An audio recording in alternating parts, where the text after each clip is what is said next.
Hello and welcome to the Helios blog. My name is Helios, here for another reaction video. Today, Michaela Peterson interviews both Jordan and Tammy, that's both the parents. Let's see how this goes. Let's get into it. The reason she's alone is because she's difficult. Women are not accepting the bare minimum. Women fuck men they respect. All the women who say things like, I'm strong, independent, I don't need no man, like, y'all impress me. Women just gaslight each other and say what they want to hear.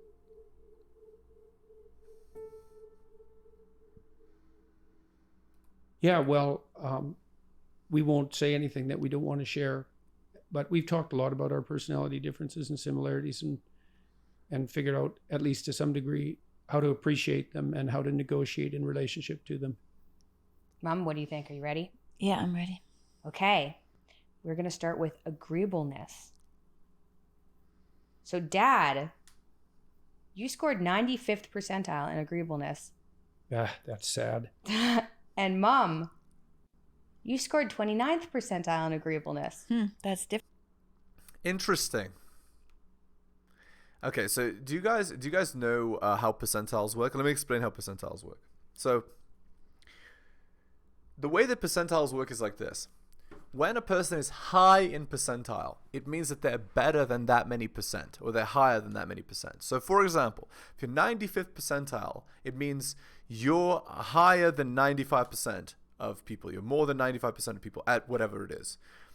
And so what is the implication? The implication is Jordan is a people pleaser, right? And his wife is not. So the implication would be that the wife rules the roost in this relationship. That would be my guess. But let's see if that's the case. Things will be more implied as we go through this interview more, I'm sure. Different. So it's a little bit different. So I guess we should talk about, has that been an issue with having one person significantly higher in agreeableness than the other? Well, if I could start, I think that... By the way, the low in agreeableness went first. Notice that, which means they care about their own opinion more than the opinion of other people. Okay, anyway. Bad sign in a wife, but let's continue. You want some difference because, you know, you're reacting to what's going on in the world and you can temper each other or, you know, change the way someone is seeing something through the lens of agreeableness. By the way, notice that the wife who's not an expert on, you know, psychology went first, implying that she thinks that she has more to say than her own husband, who's literally a world-renowned expert. That says it all. And have a broader idea of interpretations of the world. So the utility for me in having your mom be more disagreeable than me is that I tend to give everyone the benefit of the doubt at a fairly broad level. And Tammy is much more skeptical, I would say, of people than I am. And that means that when there's someone around who you should be skeptical of, she's more likely to pick that up. And so I like to bring her to meetings, and just as an observer often, because she'll report to me afterwards about her thoughts and her suspicions, and then I've learned through sometimes painful experience to at least pay attention to that. I think. Interesting. I'll analyze the body language between the two in a second, but let's do the shitting first. Hit the like, hit the subscribe, hit all for notifications, drop me a donation like Hunter M, Adrian R, and Tom M. Buy my books at bit.ly/heliosbooks and go to my Patreon and subscribe at patreon.com/theheliosblog. Shitting is done. All right. So here's the body language analysis. Jordan is uncomfortable talking about himself, which is why he's closed. You see, his arms and legs are crossed. But notice that his legs are crossed towards Tammy, his wife. Now, Tammy is totally open here, her body language. She's not crossing anything. But she's not really... I mean, she is facing Jordan in this particular shot, but it seems like she's leaning her body away from him. Now, that could be because of the way the couch is made, but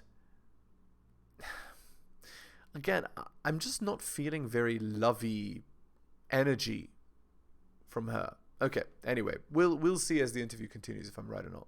I think Tam might have paid some price for her higher levels of disagreeableness, though. Think like what?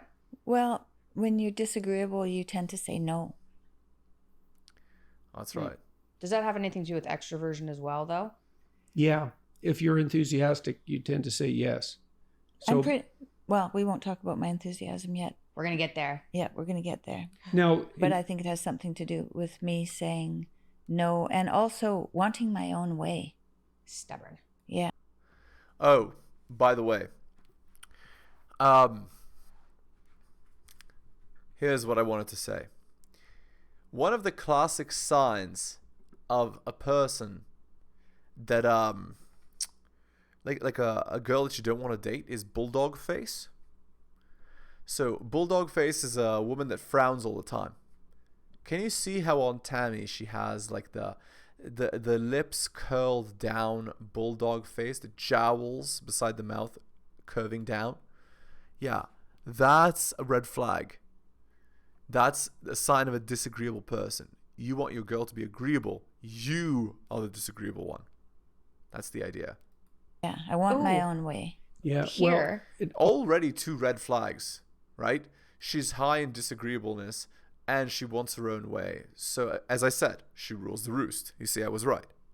also, it does lead to some misunderstanding because people low in agreeableness can be kind of curt and snappy. Not snappy, that's not exactly Blunt. right. They can be curt and blunt. They're less polite. And so if you want to know what someone thinks, it's really good to have a disagreeable person around, but it's not like they really go out of their way to smooth things out so that there isn't. That's more than just I have risk averse, like I'm not volatile. Right. And I have really low in withdrawal. That's part of that. Yeah, well, that So helps. it's complicated. It helps a lot because it means that you're less likely to get upset. And so, But I'm less likely to walk away when there's a confrontation. Mhm. Right. Like there is now. Also, notice how the dynamic is. Seems to me that Jordan talks and then Tammy just talks over. Again, we can see why the daughter became how she became, right? The daughter became how she became because the father isn't very strong, right? He's not the one saying no. He's not the one telling everybody what to do. He's not the one. No, the wife is doing that. It's like the roles are reversed. You see, guys, this is why you need to be a strong man. You're going to explode your own relationships and then your kids are going to be a disaster. And that can be both good and bad. And that's hard on And somebody. scary to be around. It's hard on somebody Well, who's more agreeable. How did you experience the differences in our temperament, Mick, when you were growing up? So it's funny because I'm in a lot of conflict all the time, but I hate conflict. Mm-hmm. It really bugs me. I don't like it. I don't like firing people, for example. I don't really even like disciplining people, even. I don't like hurting people's feelings. And I would say Tammy is less sensitive to that than I am. And that's not a criticism. But, and this is coming from someone who's also, I'm split with agreeableness, right? But low in politeness. I don't think mom would hurt somebody's feelings unless they kind of deserved it, right? Well, I think... And your, I guess, description of what deserve would be different. Yeah, well, I think your mom's judgment is really good. And I think she often puts people in their place, let's say, when they deserve it. And also, she's also extremely compassionate towards those who need it. Okay, so notice when Jordan started talking about Tammy, look at how the legs are crossed now. You see how the leg is crossed away? The right leg crossed over the body. She's not comfortable, doesn't like the conversation. And the eyebrows are raised. She's like in attack mode. You see? Yeah, she's not liking this very much. Let's see if she tries to rule the roost here. But not towards those who don't. So your mom was unbelievably responsive to you guys when you were infants. So how did you experience the difference in our temperaments, you and your friends, and at least when you were younger? Well, when people came over, they used to be initially afraid of you, like, oh, Jordan. But then when they got to know you, that would switch over to mom. Uh-oh. You see? You see, guys? So, people understand the frame of normal relationships as the man being in charge and disciplining, right? But as they learn that Jordan is a guy who'll just say yes to everything, then the fear switched over. But again, imagine your own child says they're not afraid of you, right? As the man. And when I say afraid, I don't mean like afraid like they're afraid you'll hurt them. I mean afraid like, a lot of people don't like to be disciplined, right? So what they're afraid of actually is being put in their place, being told what to do, being told how to be proper, right? Think about that for a second. Which do you want to be? So that's one example. How else? If I needed to get a yes. Notice, Michaela, look, she's literally talking over her own father, which, for example, me, if I was there, I'd be like, no, that is disrespectful. Don't talk over me. I'm your father. You don't talk over me. You see? But Jordan acquiesced to that. You see how he allowed that? Yes from a parent, I would probably go to you. That was very sneaky and treacherous of you. So was there a downside to that? The fact that I would be more likely to say yes, and an upside to your mother's propensity to say no? Everything was so muddled together because of how sick I was that it's difficult to say. So again, there's a good parent and there's a bad parent. And when I say good and bad, I don't mean like they're good at parenting and bad at parenting. I mean, one is the good cop and one is the bad cop. Now, you as the man, you should be the bad cop. You should be the one that's putting in the boundaries and saying no. And the woman should be, supportive and loving and caring.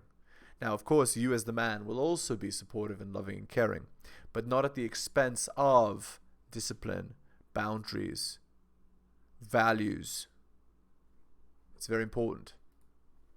So, is a disagreeable person more likely to tell you something that they see as an issue to discuss that might be sensitive than someone? Yeah, definitely. Mm-hmm. And that's why it's useful. And so that's truth, right? That's truth. Yeah. Well, in the relationship between disagreeableness and truth is an interesting one. The thing about disagreeable people is because they're, in some sense, a little bit more out for themselves and or more likely to bargain on the part of themselves than on someone else's part, is that they might be more tempted towards deceit that was self-serving directly, whereas an agreeable person would be more tempted to like smooth over the truth and make everything nice so no one's feelings get hurt. Yeah, both those don't work out well. No, well, that's why it's nice to have a dialogue. Yes.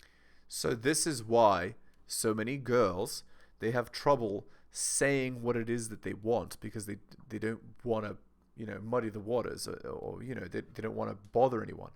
But the problem is then they don't say what it is that they actually want, and then they end up resentful, right? It's also why most women won't speak out against the group. So if you've ever seen like Fresh and Fit, for example, where you have the group of girls all talking, and they all agree, like except for the one girl in the group, I guess, is disagreeable, but like 90% of the time they will just agree on all the same points. They won't, because they're afraid of being kicked out of the group, right? So right, both those don't work out well. It's also, on their own. As your differences on agreeableness, and this is true for all the personality dimensions, maybe except neuroticism, as the gap between you when you're in a couple increases, it's also increasingly difficult for people to understand each other because they don't understand their motivation. So the agreeable person will be running around doing everything for everyone and making things nice, and the disagreeable person will be more competitive and blunt and less likely to do such things. And so they can misunderstand and misinterpret each other quite easily. So I'm going to just read a couple of sentences so people can get an idea of what you get out of this report, because this is the amount. Okay, so you basically do the Understand Myself personality test. You get 2 people to do that, and then you can hook it up online. And I told Dad that he should be charging for this because I'm running his business, and this shouldn't be a free product. However, it is a free product. You just hook up your results. So if you've already taken it, you can hook up your results with other people. But there's probably how many words here? 4,000, 8,000, like 4,000 words. It's a real detailed report. Well, part of what we did, we spent years building the couples reports. There's probably 100,000 words behind it because there's 10 aspects that people are compared on, and then there's 5 different groups you can fall into, way above average, average, etc. And so the program generates the report based on your placement on a normal distribution, percentile essentially. And so there's a tremendous amount of writing and work that went into this. It's the equivalent of at least 2 books, I would say. We were going to launch it with a relative fanfare, let's say, but I got extremely ill and we couldn't do that. And so we decided to release it anyway because we thought it was in people's best interest. And we're actually pretty happy with the sales. And so, but yes, it's a major feature. It's the only personality test I know of, and certainly the only scientifically validated test that actually offers people a direct comparison with a report based on that comparison between them and their partner. And we're hoping it'll be extremely useful for people because you need to understand that there are temperamental differences and you need to understand what they are. And then you need to understand and appreciate your differences and similarities and figure out how to negotiate them. Very complicated for people. This actually is true. Like, I'm just, again, the only real arguments I'm making here are which role you as the man should play and what parts of your personality you should focus on and concentrate on, right? It's not, I'm not saying that you shouldn't, care about the compatibility between you and your wife, let's say. Of course, that would be very important because, again, you need a stable relationship in order to raise children properly. So I think what we should do, because we're going to be seriously delving into this, I think I should kind of give a brief overview of what it's going to look like, and then we get into each trait. So we just looked at agreeableness. Agreeableness breaks down into compassion and politeness.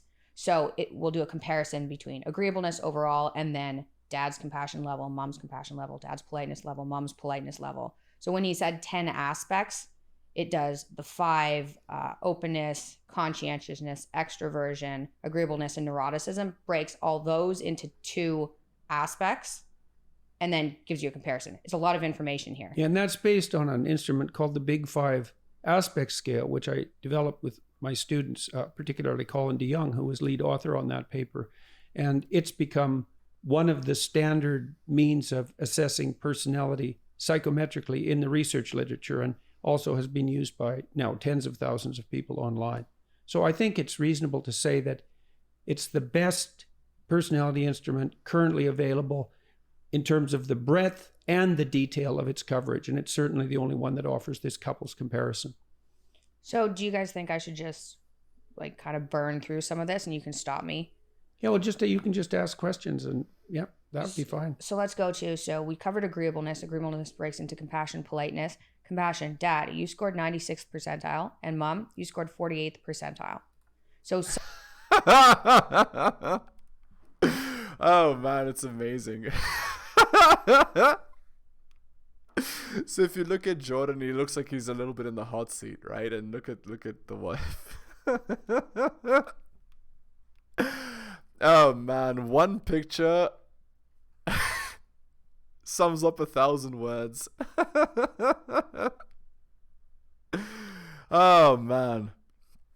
Yeah. So literally, one is the good guy and one is the bad guy. And who's the bad guy? Well, the bad guy.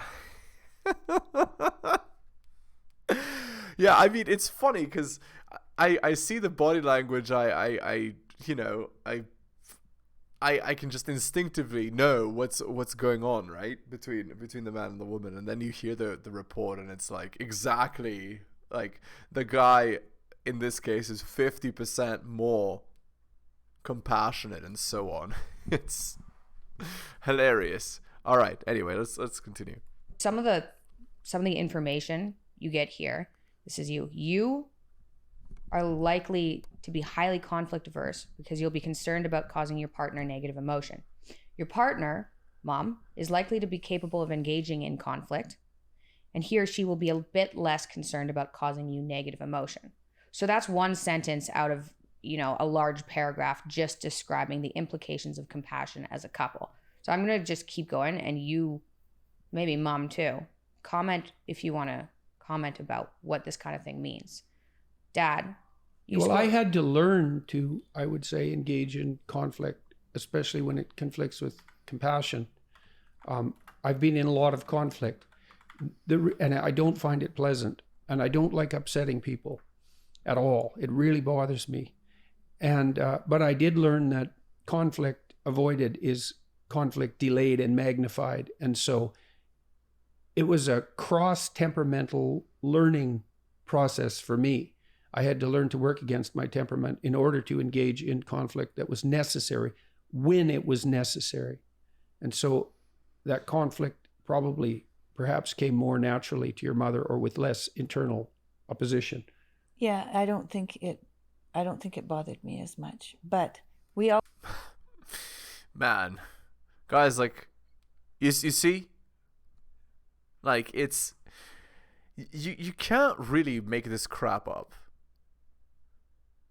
Basically, the moral of this whole video so far has been, don't be a nice guy, effectively.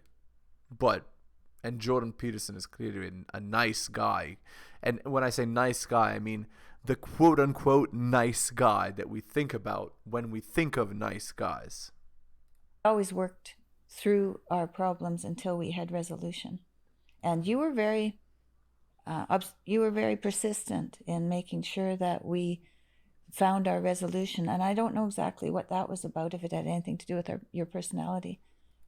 Well, I think partly, weirdly enough, it was a consequence of my dislike of conflict. I thought, oh my God, we have a problem here. It's an actual problem. It's going to happen every day or every week or every month for the rest of our bloody lives. Let's hash it out right now, despite the fact that will make me sweat and raise my blood pressure and exhaust me.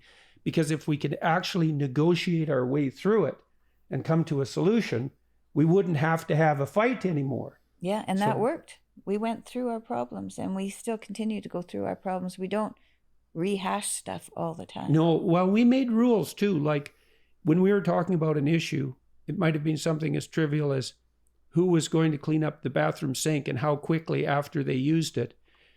Part of the rule was we focus on the specific issue, so you don't get to say, well, you never cleaned up the sink and you're always leaving things around and you've done this your whole life and you'll never change, which is a really bad negotiating strategy. It was like, okay, apparently we have a problem with the sink. That might have been because of our differences in orderliness, which we'll get together. It's like, what is it that you want specifically done about this specific thing? And then we would negotiate back and forth until both of us were satisfied. And we used to have meetings with you kids once a week. I don't know if you remember. On Sundays. But I vividly remember. Vividly. Why do you like in a PTSD type of because you wanted to go out and play. I'm just kidding. Yeah, we'd sort out the week's responsibilities at this meeting, and the meeting had rules, which was, well, there's some jobs that need to be done, and everybody has to play a role in doing them so that nobody gets resentful and bitter. And you have to attend the meeting, although you can leave if you get upset, but you have to come back. And you have to abide by what you say, what you agreed to, and so don't be too for the week. So it wasn't a big ask, right? 7 days. But that's a long time for a kid. It is a long time. Yeah, well, and people generally don't have meetings of that sort. And one of the rules was, and this has been a rule that Tammy and I have used in our whole relationship, is like, do not agree to something you don't agree to. Because the worst thing is you negotiate out a settlement and the person decides they're going to implement it, but really they're resentful about it because they didn't want to have any conflict. And then they're crabby about it every time they do it, and they do a terrible job and they're irritated about it, and that lasts forever. So none of that. So that's a good rule. Do not agree to things you do not agree with. And if you're agreeable, you'll say yes, and then you'll get resentful. And that's the bitter and horrible underside of empathy. I could add to that too. if you're in a situation where you feel like you have to say yes as an agreeable person, say you need some time. Yes. Because I use that trick. I mean, I'm way better now. Like, I don't have issues with saying no at all anymore. But when I was younger and more concerned about other people's feelings, I guess, I started saying, I can't make that decision right now. I'm not comfortable. You say, I'm not comfortable making that decision right now. Or can I have till tomorrow? Yes. Yeah, well, that's not a trick, I would say. That's a wise strategy. And we also learned in our relationship often to discuss things and then let both parties sleep on it. And if you go to sleep with the intent of further clarifying the negotiation, then you often wake up in the morning with something to say, that might also cause further conflict, but is part of the means by which you reach a peaceful negotiated settlement. Again, this sounds more like a business than like a relationship, but anyway, different people have different ways of like running their relationships.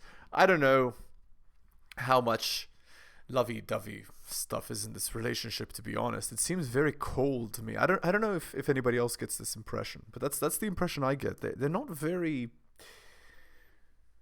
They're very robotic, I don't know, in their relationship. It's very like cold and distant and like businessy. That's what it seems like to me. It doesn't seem like a genuine desire kind of arrangement. It really doesn't. Okay, anyway, we're going to end the video there. Hit the like, hit the subscribe, hit all for notifications, drop me a donation like Hunter M, Adrian, Tom M. Go buy my books at bit.ly/heliosbooks, and of course, go to my Patreon and subscribe, patreon.com/theheliosblog. Thank you so much for taking the time to listen to the end. I really do appreciate it. Take care of yourselves, and I'll see you next time.